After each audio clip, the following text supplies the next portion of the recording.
What's up, everybody? This is Jose from Sun Life, and we're about to enter Punta Gorda, the PC, the 941, where some of the most gangsta old people in Florida reside. We're gonna roll up in here and show you guys what this community has been dealing with and the damages that they acquired during this hurricane. Is that even the right word? I'm not sure. I'm just trying to sound professional. Trying to sound like I know what I'm talking about. But we're gonna explore Punta Gorda. One of the safest communities in Florida with the most, well, I can't really say what they do, but there's one particular crime that's very prevalent here. It's a crime that mostly old, creepy guys like to perform, and this town has a lot of those people. Safe for everybody except for your children. Welcome to Punta Gorda. We're going to show you guys the damages here in detail, and let's do it. It's a beautiful town, kind of small in area and kind of compact compared to the rest of Southwest Florida. Very expensive. The vast majority of homes here are newer, and despite taking a very direct hit, it actually did fairly well with the newer communities and newer homes simply because of the building code. However, we're going to show you guys in the historic district and the older communities that the older houses just couldn't stand up to. So let's explore this town that even in this destruction, nonetheless beautiful. Not this building, but the rest of it. And in fact, it seems like the historical district and the older homes took a much heavier beating.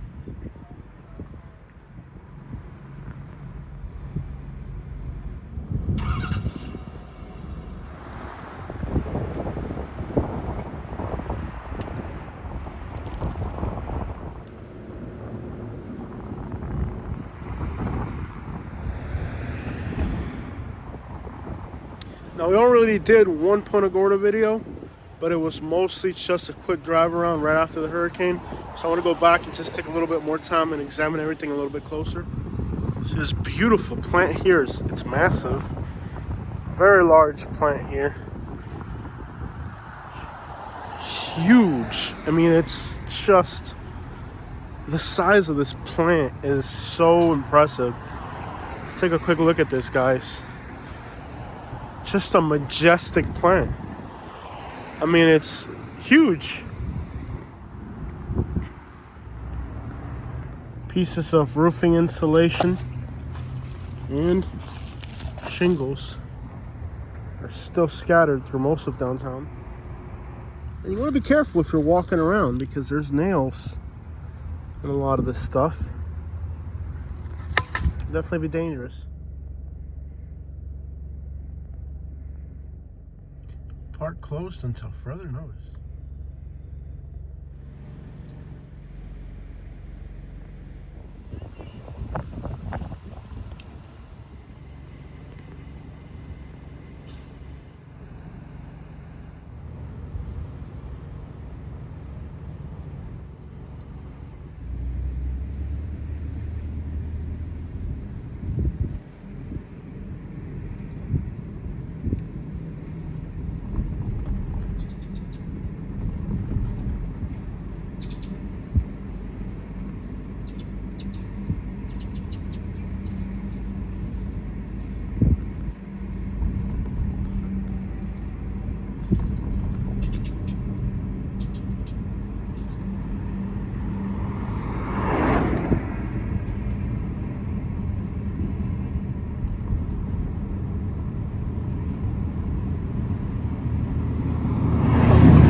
Sunset breeze. Well, they felt the breeze all right. Recently had somebody from another country ask me, why are houses in Southwest Florida so big?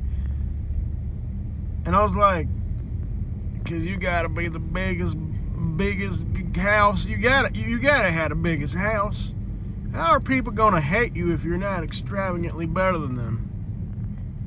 You expect people to hate you if you're just a little bit better? You gotta be a whole lot better than other people. Right here was where we shamefully caught the news right after the hurricane, showing the house that had the most damage and the most destruction. And just goes to illustrate how deceitful the news is, and you know, they just wanted to show the absolute worst destruction when, you know, a lot of people, you know, they wanted to put it out. They were looking for a story, and they stood in front of this house right here, and we got a video of them just showing this house, which had, you know, like the most destruction. And it was kind of I used it as a cover photo for my last one. And it was kind of impactful because it just clearly illustrated how misleading the news is, and only showing, you know, the most incredible stuff, but not giving people a realistic understanding. Our videos, the goal isn't to shock, but to inform. But of course, that's not the news. They're going to show just like the most abysmal crap they can to get the biggest clickbait. But you know, the goal of our channel is to inform people, not to shock them. But it was perfect. You know, it was a perfect cover photo for me, and it was also kind of a wake-up call to people that watched the video and understood what it meant.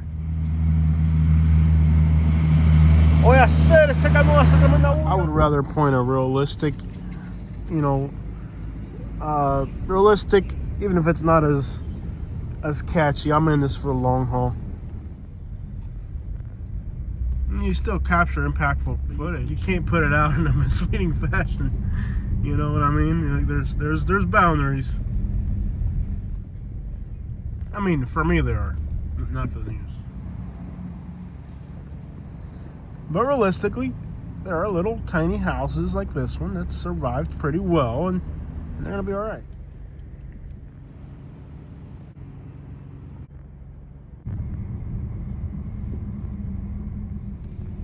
There's a wow factor to it.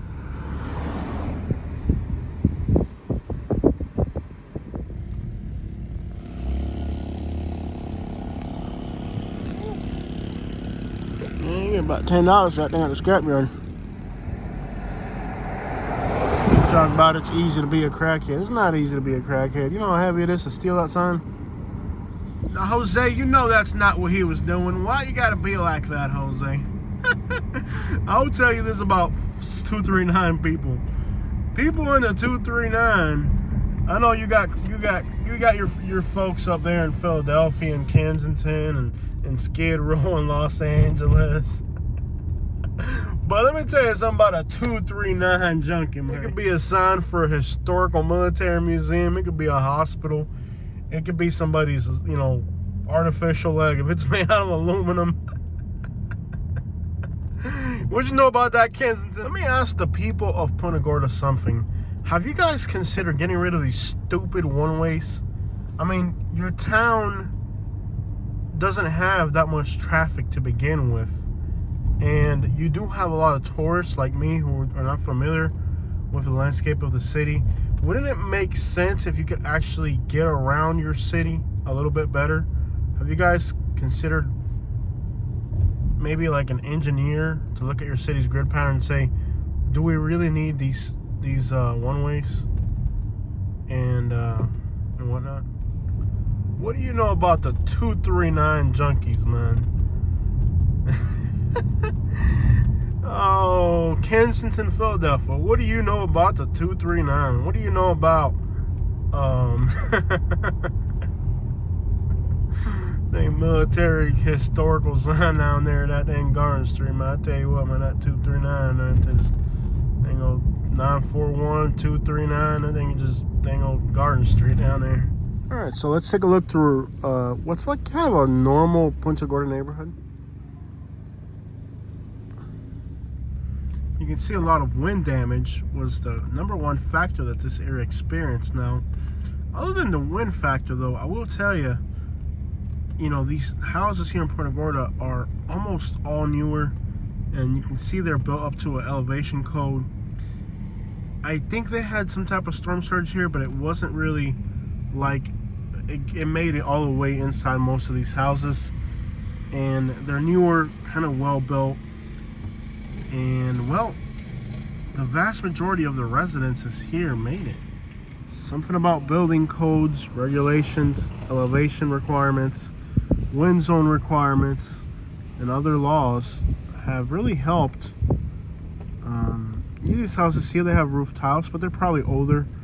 And quite frankly, on a house on a canal, these aren't cheap, affordable properties. So the owners will definitely be able to afford the replacement roof without a problem. So overall, despite some roof damage, I think the vast majority of these big houses in Punta Gorda are going to be all right. As long as those junkies don't come and tear them sides down. I tell you what, man. This guy's probably not a junkie. He's probably like a homeowner. And he's going to be like, Jose, I used to watch your videos. Used to love your channel, and then you made fun of me. I'm just going to go ahead and say I didn't know he was stealing it. I couldn't make that assumption. Now, it didn't look right to me. But hey, me driving around slowly recording people's houses doesn't look right either. So somebody could definitely look at me and think I'm trying to like do something bad as well. So goes to show, don't judge, and then don't be judged, and then you won't get judged or something like that.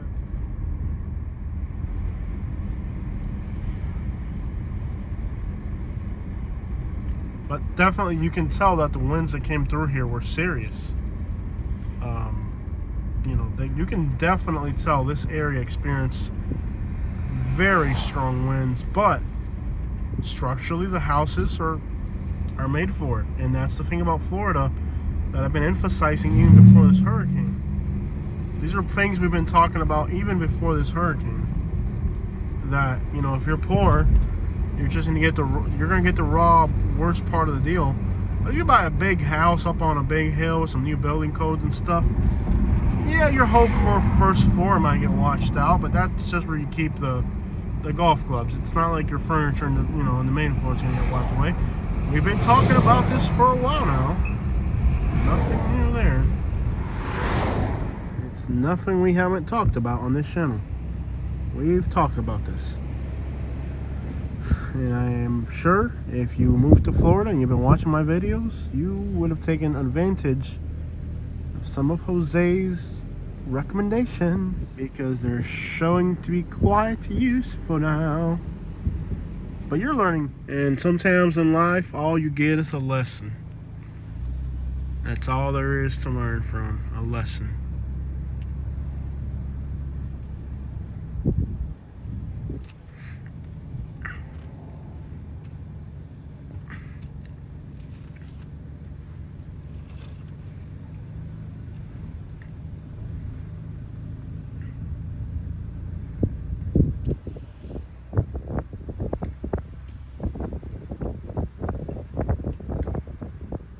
And you got all the YouTubers spreading all the misinformation.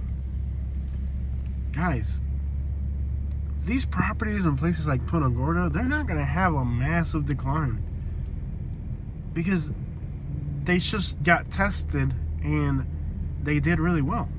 Now, older houses, they weren't worth crap to begin with. Like those older houses in Port Charlotte that are all destroyed, you can get those houses for $100,000 before the hurricane. Now you're finding out why they're only worth $100,000 when their roof is gone. And why are these newer houses worth $700,000? Now you know.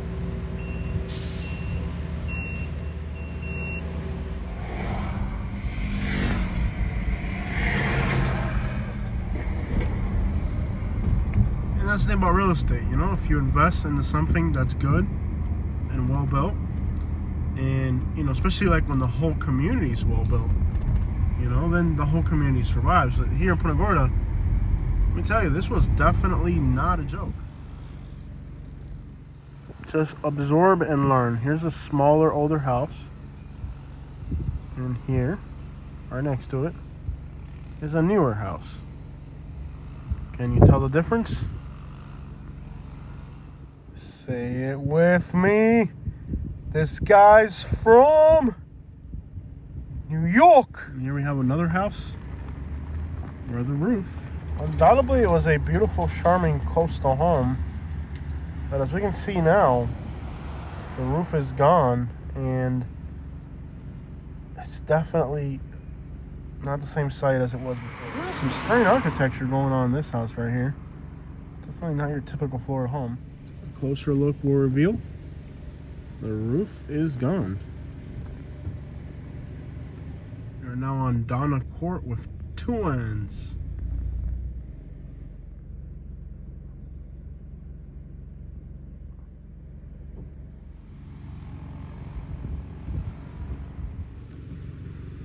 They cut this Cuban royal palm tree up.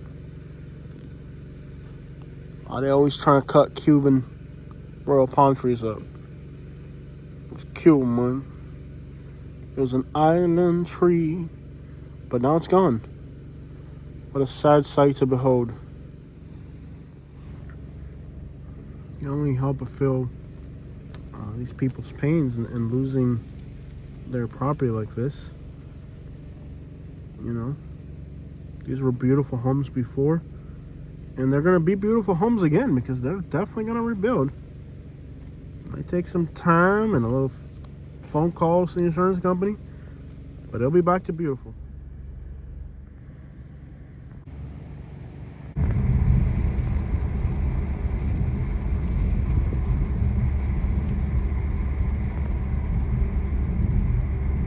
Is that Ernest Hemingway? Wow.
Got these tall bridges here.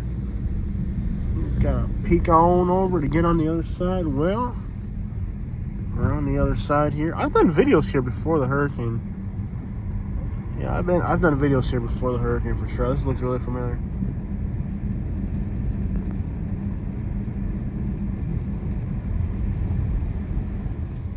This looks like Cuba. Just looks like Cuba out here. This reminds me of Cuba. I'm not sure why. I guess it's the way they cut the grass and the palm trees.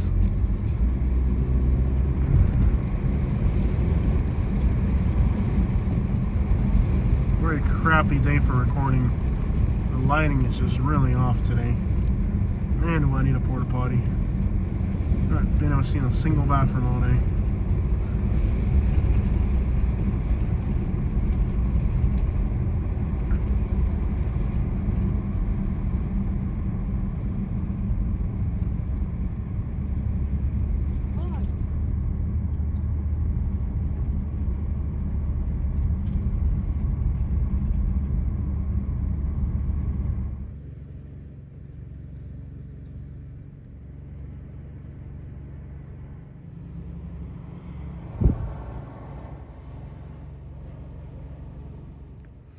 So the vast majority of parks are now going to be closed.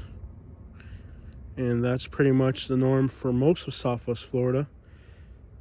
Parks are closed. And it will be a while before they open them back up again.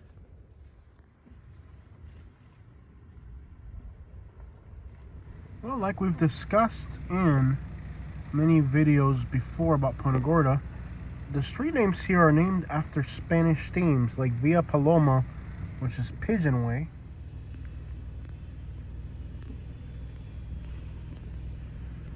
Got that pirate boat down there. La Mancha Court, which means like the stain. It could also mean like a school of fish, which, being a coastal community, that would kind of make more sense. But even though we're on the western tip of Punta Gorda, you know, almost on the water, there's still not that much damage here, actually. This would have been, I think, Don Quixote is the name of this street sign, which is missing. I'd love to find that one. That would be a cool thing to find. So these streets here, even though, you know, kind of on the edge near the water, didn't suffer these you know,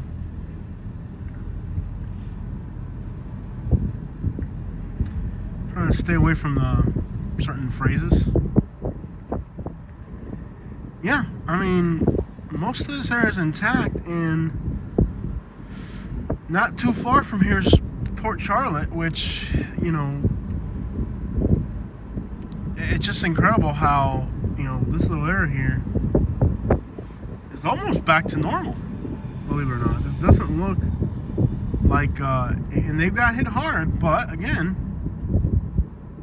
it's just the type of home, how old they are, how they're built, the vegetation, all of that plays a huge role. So not every inch of Punta Gorda is what you saw on the news. It's just, you know, they portrayed it one way when they did the initial reports, but in reality, look at this street right here, you know?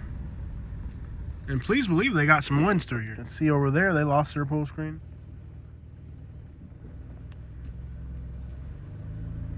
So if you were one of these people that bought one of these properties here, overall you came out pretty fortunate, because, you know, it doesn't look like there was that much bad happen here, you know.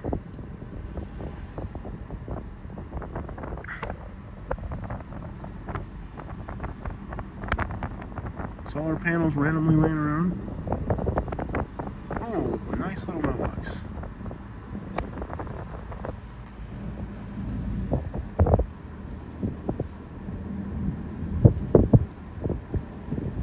Not bad on this street, to be honest. And that's why I like to just kind of not always go for sensationalism, but go for factual. You know, like this street here, in about a month, once they clean up these few things here and there, it's alright, you know. Se cayó Sancho Panza, mi gente. I don't want to be intrusive, but I looked inside somebody's garage and they had beautiful classic cars, maybe British flag, Spanish flag. And keep in mind, this street is called Sancho Panza, so kind of alluding to a lot of Spanish names on these streets. So they're going for like a... Oh, my baby.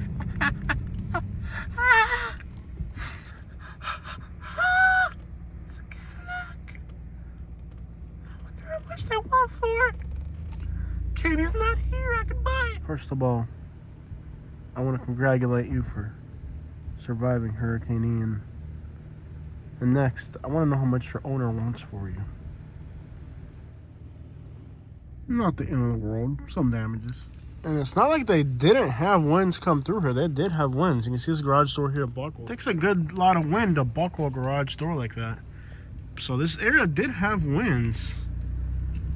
Well, you can see some of the signs here that there were winds. But again, good built homes, well built homes, nice and high, up to the new building codes. They suffer less. You can see here solar panels.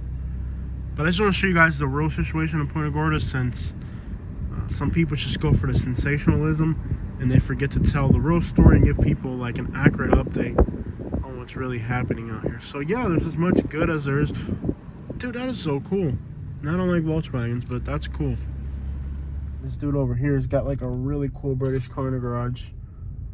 Now, as you move towards South Punta Gorda, closer to US 41, it looks a lot worse. Not only are there older houses here, but there's also a lot of mobile homes. Now, this area of South Punta Gorda, it's different here.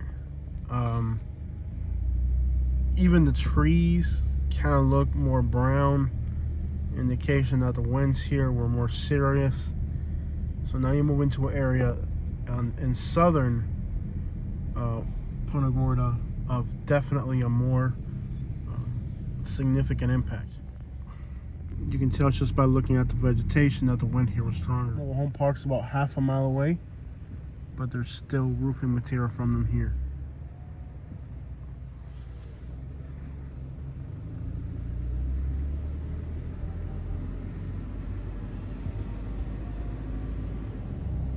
See quite a large tree here down. Here's an interesting combination of structures. New concrete block in process right next to a mobile home with some roof damage. And let me say that even the newer mobile homes seem to hold up pretty well to hurricanes, believe it or not. Sure as crap, not the older ones, but the newer ones. Even the vegetation took a beating here. You can see it's got OSB underneath. This beautiful cottage is brand new. Nothing happened to it. Absolutely nothing happened to it. Despite the fact that you can tell just by these empty lots here, this area took a huge beating. But again, new structures survive better.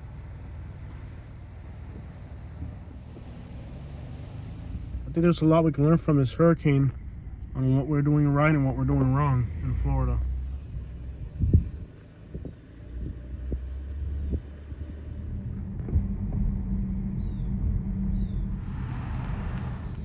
There's a lot to be learned about this hurricane, especially when you look at what types of homes made it and what type of homes didn't make it. What type of structures Florida needs to step away from. And not just structures, but even attachments. This area here took a pretty good beating. It goes beyond just the actual structure, but also the attachments, carports, sheds. You know, when we look at Florida in the future, we have to really consider what type of structures, attachments, and even maybe even plants, some type of plants, what type of electrical post we should keep and what type of electrical post we should consider not keeping. All that plays a huge role in Florida in the future, since even some mobile homes,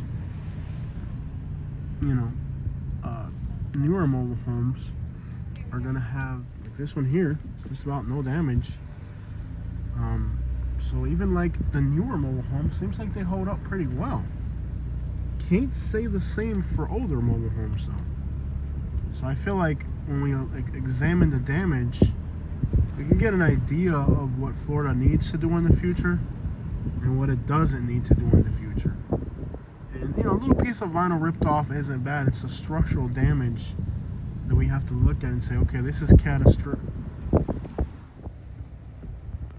This is the type of thing we just don't want.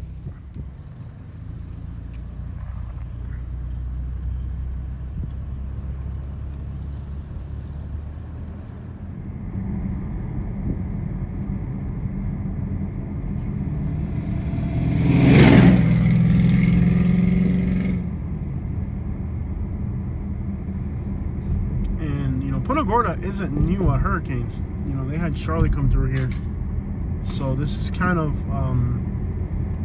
part 2 of a lesson that this place should have already learned.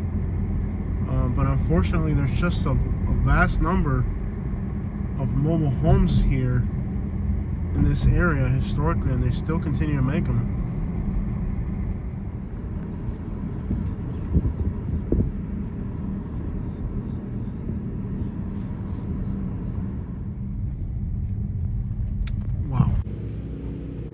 We're at the Riviera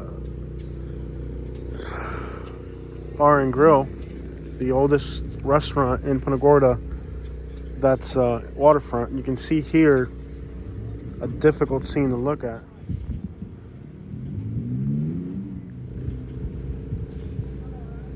You can see they suffered a lot of damages, and I can tell the workers are kind of a little agitated. I can hear them screaming. They can just tell there's angry people here today. We're freezing, obviously, looking at this mess. So it's a little kind of, feels a little intimidating to record here, but undoubtedly a crazy sight here.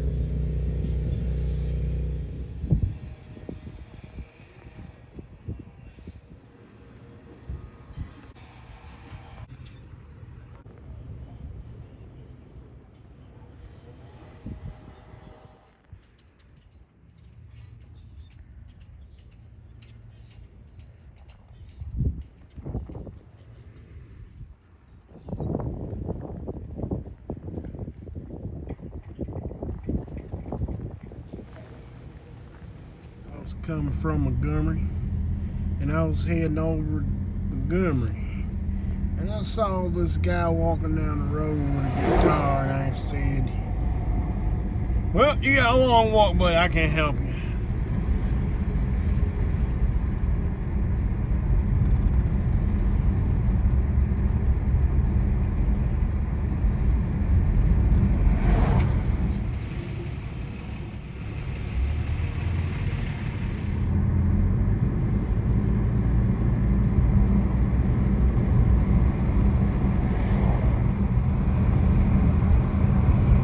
Continue straight to stay on Burnt Store Road.